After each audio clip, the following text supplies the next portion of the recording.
The sun was rising slowly over the wide plains of New Mexico, painting the land in shades of orange and gold. The wind moved through the tall grass and the sound of horses could be heard in the distance. In this land, people spoke often about a woman who stood taller than almost anyone they had ever seen. Her name was Alona. She was a proud Apache woman, and her height of nearly 7 feet made her unforgettable. Wherever she walked, people turned to look. Children whispered with wide eyes, men lowered their voices, and women admired her strength. Alona carried herself with quiet dignity. She was not only tall but strong, with arms shaped by years of work and a spirit that could not be bent. She was known to carry loads heavier than a mule, to ride faster than most young men, and to speak with a sharpness that left no room for foolishness. In her tribe she was respected deeply, but outside her people many could not understand her. To some she was a mystery, to others she was the subject of rude jokes. The trading post near the small town was often busy with cowboys, settlers, and Apache families who came to exchange goods. Alona rarely liked going there, but sometimes she had to. When she entered, the room always seemed to change. Conversations lowered and eyes followed her every move. She ignored them, holding her head high. One morning, while she was trading baskets and herbs, she heard a group of cowboys laughing loudly. "Look at her," one said, tipping his hat toward her tall figure. "She could outwork 3 men. Another added, "She'd make a fine wife if someone was brave enough." But who could keep up with her? The cowboys laughed, thinking it was just harmless teasing. But one of them, a man named Jacob, didn't laugh in the same way. Jacob was not like the others. He had steady eyes, sun-darkened skin, and the calm manner of someone who had worked hard all his life. He leaned against the post and spoke louder, not with mockery but with boldness. "I don't see what's so funny," Jacob said. "A woman like her deserves respect. If I had the chance, I'd marry her myself." The laughter around him grew louder, this time directed at him. "You tame that giant. She'd crush you before breakfast." One of them joked. Alona, who had been listening quietly, turned to face them. For a moment, silence filled the trading post. Then she threw her head back and laughed. Her laugh was deep and strong, carrying across the room like a drumbeat. She pointed at Jacob and said, "You? A cowboy like you thinks he could ever be my husband? That's the funniest thing I've heard all year."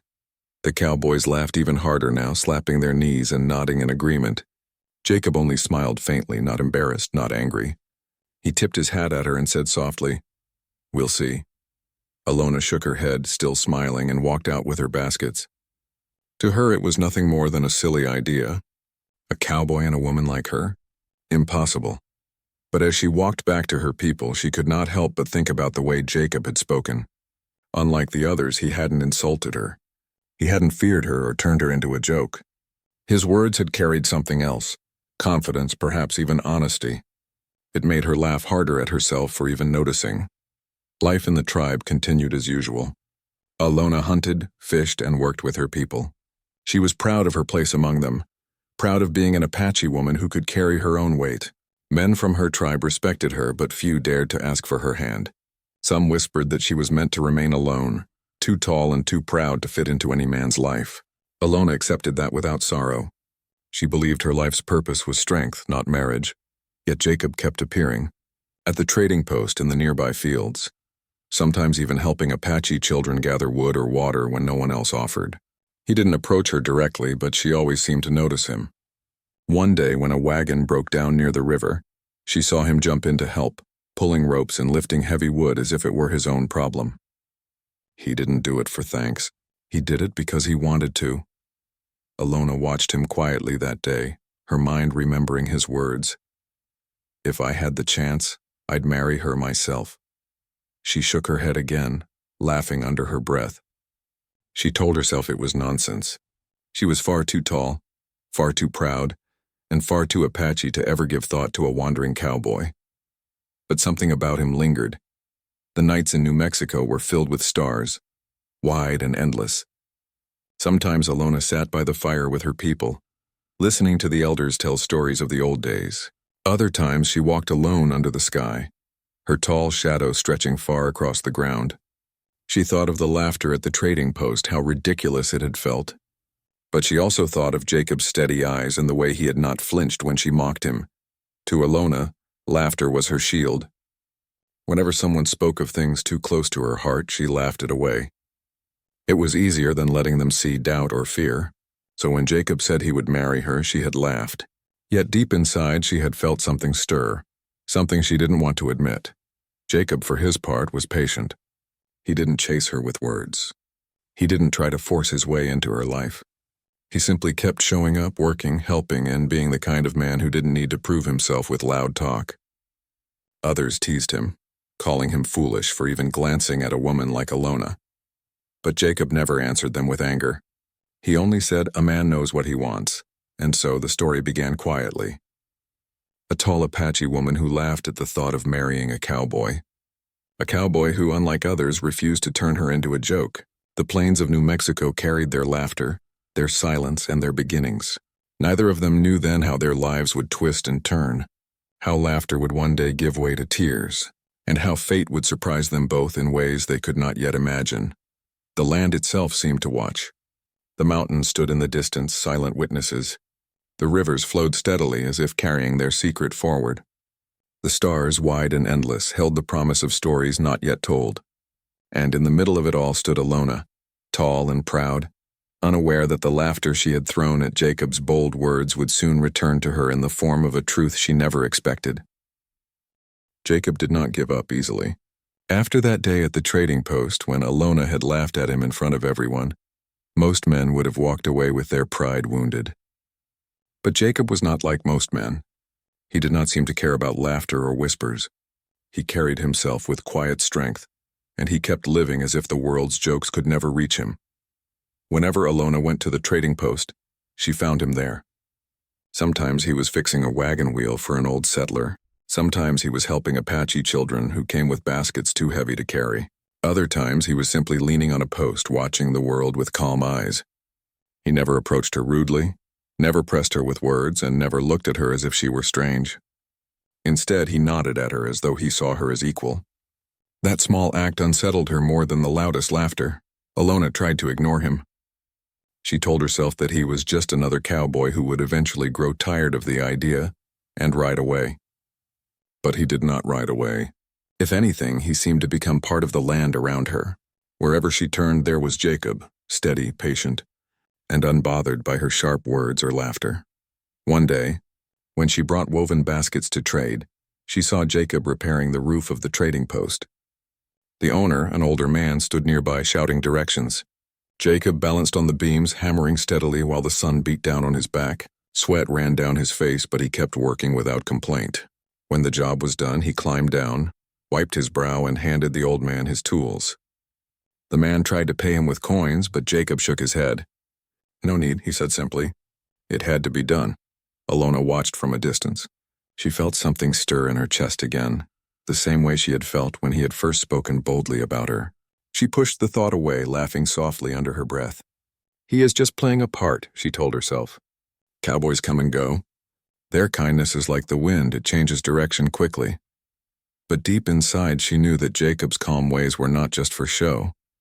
Another time she saw him at the river. A young boy from her tribe had dropped his bundle of wood in the water, and the current had swept it downstream. The boy cried helplessly. Jacob, without a word, jumped into the river. He fought the water, grabbed the wood, and brought it back to shore. His clothes clung to him, soaked through, but he laughed as he handed the bundle back to the child. "Here you go, partner," he said.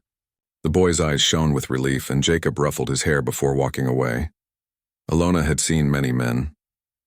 She had seen the boastful cowboys who tried to impress with words but never with action. She had seen the fearful ones who whispered about her height and strength as if she were less of a woman and more of a story. But Jacob was different. He said little, but what he did spoke louder than anything. One evening, when the sun was setting and the sky was painted with fire and gold, Alona found herself near the edge of the trading post. Jacob was there, tying up his horse. She paused, unsure whether to walk past him or turn away. He looked up and gave her a simple smile. "Good evening, Alona," he said softly. She raised an eyebrow. "You speak my name as if we are friends." "Are we not?" he asked calmly. Her lips curved into a small, mocking smile. "Friends?" "Cowboys do not make friends with Apache women. They make jokes, they trade, and they leave." Jacob shook his head. "Not all cowboys are the same. Alona laughed again, though her laugh was quieter this time, less mocking, more thoughtful. She shook her head and walked past him, but her heart was not as steady as her footsteps. Days turned into weeks, and their paths crossed more often. Slowly, their conversations grew longer. At first it was simple greetings, then small questions. "How is the harvest?" he would ask. "How do your horses run this season?" She answered with short words, sometimes teasing, sometimes sharp, but Jacob never pushed. He only listened. One night, under a sky filled with stars, they sat a short distance from each other near the fire outside the post. The world was quiet except for the sound of crickets and the distant howl of a coyote. Jacob spoke after a long silence. "You laughed at me the first time I said I would marry you," he said. Alona smirked. "I did more than laugh. I nearly fell over from it," Jacob chuckled. "I know. But I meant it." She turned her head, studying him in the firelight. "Why? You could have any woman from the town. Why would you choose one who is too tall, too proud, and too different from your kind?" Jacob looked into the fire and then back at her. "Because none of them are you." Her breath caught for a moment, though she quickly covered it with another laugh. "You speak boldly for a man who barely knows me." "Maybe I want to know you," he said quietly. For the first time, Alona could not laugh. She felt the weight of his words settle into her heart like stones into water. She tried to brush it off, but the ripples spread inside her. She stood quickly, brushing dust from her dress. "You are foolish, Jacob," she said, her voice softer than her words. "But perhaps brave." Jacob only smiled again, as if her sharp words were nothing but leaves carried by the wind. After that night, Alona began to see him differently. She noticed the way he treated people, not just her, but everyone. He spoke to children with kindness, to elders with respect, and even to strangers with patience. He did not boast of his work, nor did he look for reward. He lived simply, but there was strength in that simplicity. Still, Alona wrestled with doubt. She thought of her people, how they might judge her if she allowed herself to grow close to a cowboy. She thought of his people, who mocked him for even speaking to her. Could two worlds so different ever come together? She did not know, but despite all her doubts, she could not deny the truth. Jacob was no longer just a cowboy in her eyes. He had become a presence she could not ignore. And though she still laughed when he spoke boldly, her laughter no longer carried the same shield of pride. It was softer now, touched by something she was not ready to name. As the stars stretched wide above them night after night, and as the planes carried their voices through the wind, something began to change between them. It was slow, almost unseen, like seeds planted deep in the earth. But the roots were spreading, and soon they would grow into something neither of them could laugh away. As the weeks turned into months, Alona felt herself caught between two worlds. On one side was her tribe, the Apache people who had always been her home, her family, and her strength. On the other side stood Jacob, the cowboy who kept appearing in her life with his quiet patience and his calm words. She had laughed at him so many times, but now she found herself laughing less. Sometimes she even found herself waiting for him to appear, though she would never admit it out loud. Her heart was confused. She was a woman who had always believed that she did not need a man to stand beside her. She was strong, taller than almost everyone she met, and able to carry burdens that many men could not. She had learned early in life to protect herself with laughter, to push away those who tried to make her feel small even when she was tall. But with Jacob, she could not always hide behind her laughter. His words seemed to reach past her pride and touch something inside her that she had tried to keep hidden. Still, doubt was heavy on her shoulders. She thought of what her people would say if she allowed herself to fall for a cowboy. Some would be angry. Some would call her a traitor. Others would shake their heads in disbelief. And then there were the cowboys themselves, who already mocked Jacob for showing interest in her. Their cruel jokes still echoed in her ears. They called her untouchable, as if no man would ever dare to stand with her.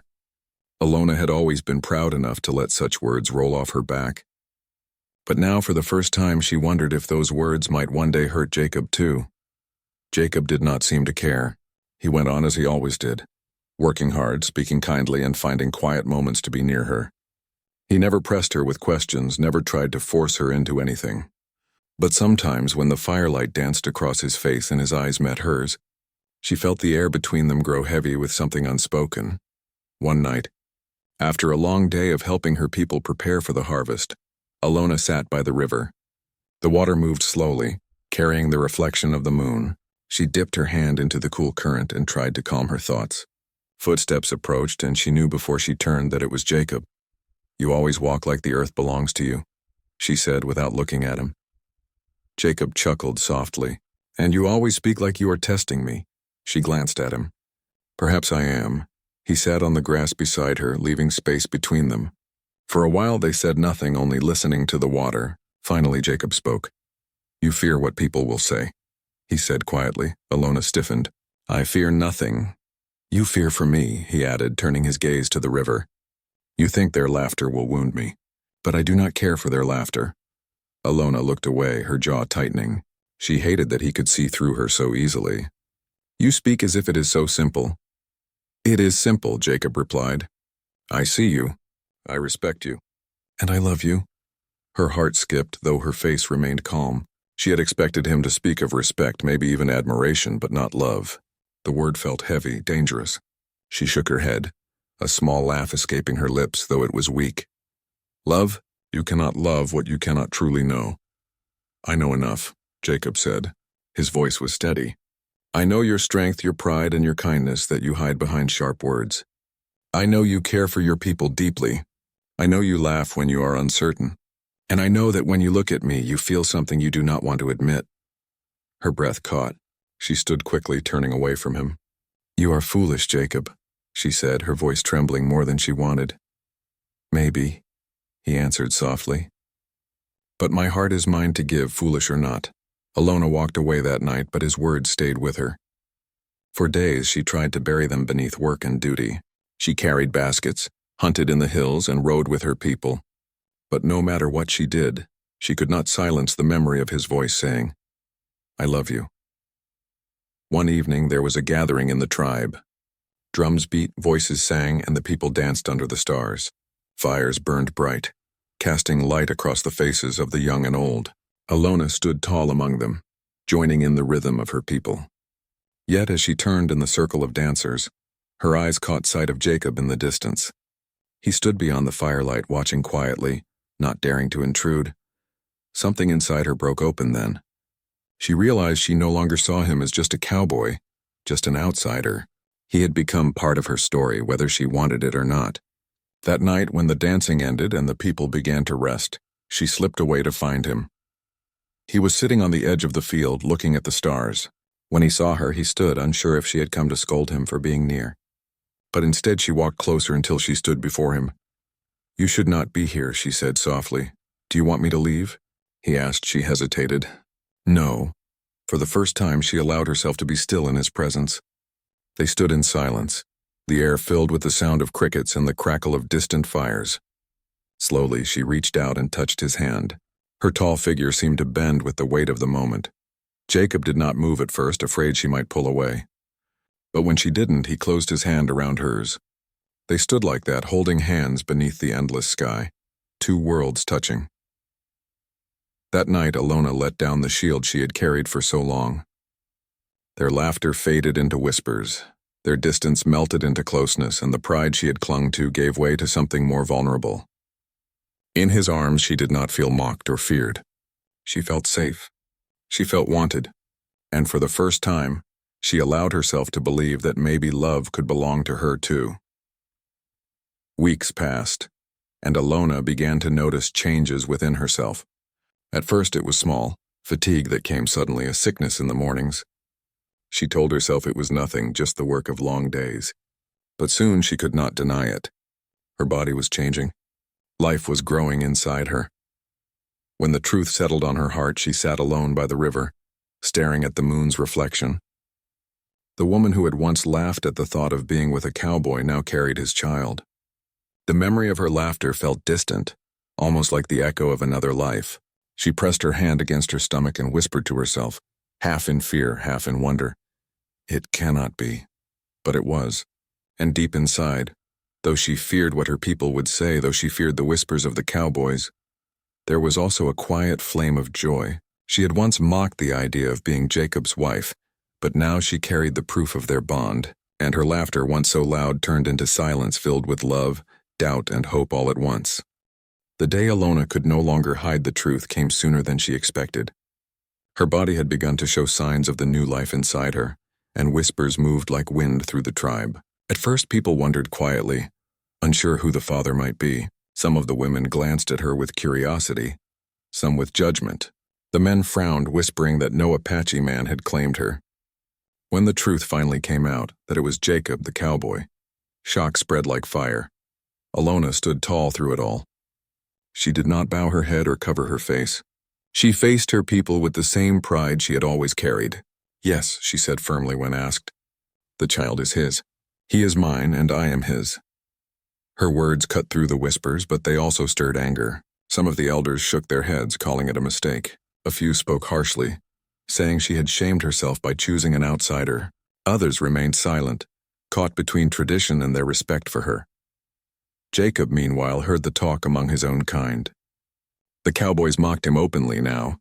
They laughed in the saloons, saying he had been trapped by the giant woman. Some said he was foolish to tie himself to her.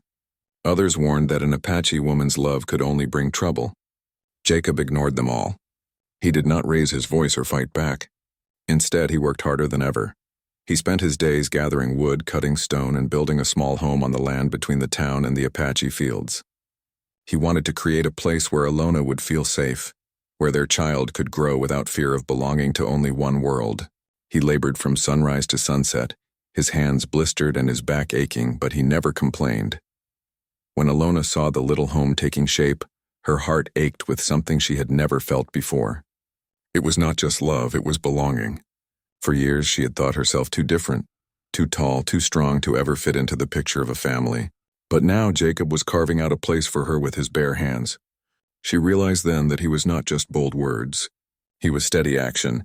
Still, the road was not easy. Her tribe continued to test her resolve. One evening, an elder came to her fire and spoke firmly. "Alona, you are one of our strongest. You are respected by all. Why tie yourself to a man who is not one of us? His people mock you. Our people question you. Think of the child. What place will the child have?" Alona listened carefully, her hands resting on her stomach. She looked the elder in the eye and said, "The child will have a place with me. I am tall enough, strong enough, and proud enough to make a place for any child of mine. And Jacob, he has not run from the storm. He has faced it with me. That is enough." The elder did not argue further. He left shaking his head, but Alona's words carried through the tribe. Some began to respect her courage even if they did not fully accept her choice. Jacob faced his own tests as well. One night, a group of cowboys mocked him in the saloon, telling him he was a fool. One of them even shoved him, daring him to admit he loved the giant. Jacob did not fight back with fists. Instead, he said calmly, "Laugh if you want, but one day when you sit old and bitter, I'll be sitting by the fire with her and our child. I'll be the one laughing then." His words silenced them more than any punch could have. As the months passed, Jacob and Alona leaned on each other more and more. When the whispers grew too loud, they found peace in quiet places, the riverbanks, the hills, the stars overhead. They spoke of their fears, their hopes, and their future. Jacob promised he would never leave, no matter how hard it became. Alona promised she would never hide, no matter how heavy the judgment. She prepared herself for motherhood with the same strength she had always carried into battle and work. She wove blankets, gathered herbs, and learned from the women who had raised children before her. But in the stillness of night, when she placed her hand on her growing belly, she felt something softer than strength. She felt a love so deep it frightened her. The woman who had once laughed at the very idea of being with a cowboy now carried his child with pride. One evening, when the sun dipped low and painted the sky in shades of fire, Jacob led her to the home he had finished. It was small, built of wood and stone, but it was strong. Smoke rose gently from the chimney, and the sound of the river was close by. "This is ours," Jacob said, his eyes shining. "Not yours, not mine, ours. A place for us and the child." Alona stepped inside, running her hands across the walls, the table, the hearth. Tears burned her eyes, though she did not let them fall. She turned to Jacob and said softly, "You have built more than a house. You have built a bridge."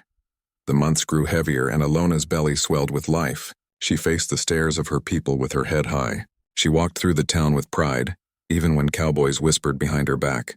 And beside her always was Jacob, steady as the mountains, calm as the river. Her laughter, once sharp and mocking, had changed.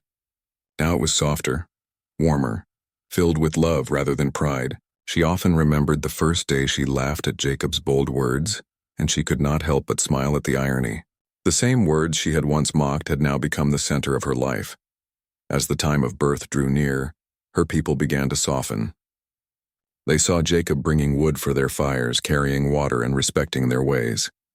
They saw Alona standing unbroken, never ashamed. Slowly the anger faded, replaced by curiosity and then, in some hearts, acceptance. In the town, too, the laughter of cowboys grew quieter. They saw Jacob working without rest, loving without fear, and they began to respect him. A few even admitted to themselves that perhaps he was stronger than they had thought, not in size or fists, but in heart. And so, through storms of judgment, through whispers and stares, Jacob and Alona stood together. The proud Apache woman who had once laughed at the very thought of a cowboy now held his hand, as they prepared to welcome their child. What had begun as a joke had turned into something fierce and unbreakable. On the night before her child was to come, Alona sat by the fire outside their little home. She looked at the stars, remembering the nights she had once walked alone. Jacob sat beside her, his hand resting over hers on her stomach. "Do you remember the first time you laughed at me?" he asked softly. Alona smiled, her eyes glowing with memory. "I do. And I thought you were the most foolish man alive. And now?" he teased gently. She turned to him, her laughter soft and tender. "Now I know you are the bravest man alive." The fire crackled, the stars shone, and the wind carried their quiet joy across the land. Tomorrow would bring new challenges, new cries, and new beginnings. But tonight they sat together, strong, proud, and ready. The night was long, and the stars hung heavy over the plains. Inside the small home Jacob had built, the fire burned low, and Alona lay restless. The time had come. Her body, strong as it was, trembled under the weight of new life. Jacob stayed by her side, his hand steady, his voice calm, even when fear pressed on his heart. He had fought storms, faced ridicule, and carried heavy loads, but nothing compared to the helplessness of watching the woman he loved struggle through pain. Hours passed. The sound of her deep breaths filled the room. Outside, the wind howled as if the earth itself shared her labor. At last, as dawn began to light the sky with pale gold, a child's cry broke the silence. The cry was strong, steady, and alive. Jacob's eyes filled with tears as he lifted the newborn into his arms. He placed the baby gently in Alona's embrace. Alona looked down at the tiny face nestled against her chest. Her heart swelled with a mixture of exhaustion, pride, and overwhelming love. She kissed the child's forehead, whispering words in her Apache tongue, words of blessing, words of strength. For a moment, her tall frame seemed to bend with tenderness. Jacob sat beside her, his hand brushing her hair back, his eyes locked on the child. "We did it," he whispered. Alona smiled weakly, though her eyes shone with triumph. "No," she said softly. "He did it." She nodded at the child. "He is the bridge between us." News of the birth spread quickly. Both the tribe and the townspeople came to see. Some were cautious, standing at a distance, but many were drawn by curiosity. The baby was unlike any they had seen, a child born of two worlds that had long been divided. Some called it strange, others whispered about destiny, but no one could deny the strength in Alona's proud stance as she held her child, nor the devotion in Jacob's steady gaze as he stood beside her. At first, the whispers remained. In the tribe, some elders muttered that the child did not belong fully to their people. In the town, a few cowboys sneered that the boy would never be accepted as one of them. Yet slowly something began to change. The sight of Jacob and Alona walking together, their baby held between them, began to soften hearts. People saw not shame but love, not weakness but strength. Alona, who had once laughed at the very idea of being with a cowboy, now laughed softly at the joy of motherhood. Her laughter no longer mocked or shielded her pride. It was warm, gentle, and filled with life. Jacob often teased her about it. "You used to laugh to push me away," he would say. "Now you laugh to keep me close." She would smile and reply, "Perhaps both were needed." As the months passed, their little home became a gathering place. Children from the tribe played in the yard, chasing one another in the dust. Cowboys who once mocked Jacob sometimes came to share a meal or borrow tools. The baby grew strong, crawling across the wooden floor, his laughter echoing like music. Alona sang to him in her people's tongue, telling him stories of mountains, rivers, and warriors. Jacob taught him simple cowboy songs and showed him how to pat the horse's neck without fear. It was not always easy. There were still challenges. Some people never fully accepted them, choosing to look away or mutter behind their backs. But Jacob and Alona had grown used to storms. They stood together, unbroken. Every challenge only made them stronger. One evening, when the boy was nearly a year old, the tribe held a gathering. Fires burned high and drums beat in rhythm with dancing feet. Jacob stood at the edge, holding his son, unsure if he belonged in the circle. Alona, tall and proud, walked to him. She took his hand and pulled him gently forward. The crowd grew quiet for a moment as the sight of the three of them together filled the firelight. Then slowly the drums began again. Some smiled, some nodded in quiet approval. The family was no longer seen as an oddity, but as a living story of courage and unity. Jacob felt the warmth of acceptance that night. Alona, watching her people's faces, knew the tide had begun to turn. Her child, the one she had once feared would be caught between two worlds, was instead bringing those worlds closer. In quiet moments, Alona often thought back to the day in the trading post when Jacob had first spoken boldly. She remembered how she had laughed so loudly, pointing at him, mocking his words. At the time, she had thought it the most ridiculous thing she had ever heard. Yet now, as she rocked her child by the fire, she realized how life had twisted her laughter into destiny. The cowboy she had once dismissed had become her partner, and the life they had created together was her greatest strength. Years began to pass, and the boy grew. He learned to run through the fields, his legs strong, his laughter bright. He learned words in both Apache and English, able to speak in the voices of both his parents. He rode horses with Jacob and learned stories from Alona. He was not torn between two worlds. He was the bridge between them.